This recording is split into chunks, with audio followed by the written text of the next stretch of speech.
And I don't think it's likely, but there's an attack that's going on right now, and it's Pakistan. Pakistan is another Muslim country with 160 million people, and they have nuclear weapons, and they have the means to deliver them. Now, back last summer in Chicago, there was a debate among the Democratic candidates, and Obama came out and said, I want to have the unilateral U.S. bombing of northwest Pakistan. Mrs. Clinton said, no, you don't want to do that. McCain said no. Even Bush said no.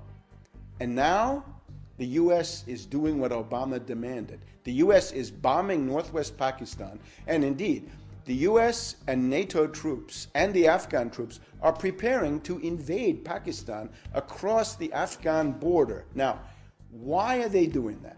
This is the one part of the world where they still talk about bin Laden, Al-Qaeda, the war on terror, all of this idiotic mythology. Why are they doing it? They want to destroy the Pakistani central government. You probably saw the statement the other night from the Prime Minister of Pakistan, Gilani. He says, our national honor and sovereignty does not allow foreign troops to come into our country. And he's absolutely right. But the US and NATO are now going to do that under the new policy.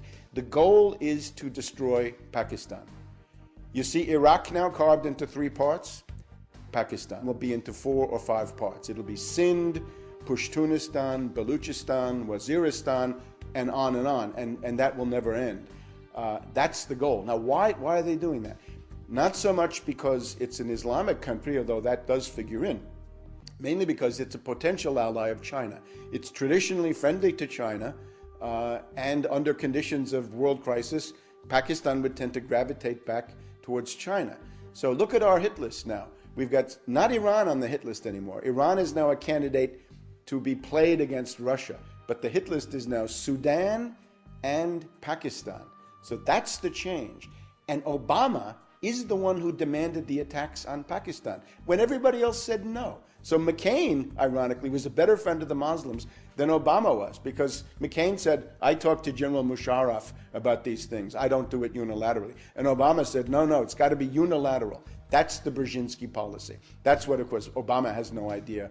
Obama doesn't even know where Pakistan is. So he's spouting the line that Brzezinski gave him. Brzezinski's argument to the neocons is to say to the neocons, you're fools, you're bunglers, you're so obsessed with Israel and the Persian Gulf and Iraq and Iran that you've lost the big picture. And the real power in the world, of course, is Russia, China. Those are countries that are seriously capable of resisting the US and the British, and you've got to focus on them. And India, of course, would then become a big asset in that regard. Japan is another one. There's just been a summit of Japan and China. And the big question, of course, there was, would Japan become a staging area for the kinds of destabilizations of China that Brzezinski is planning?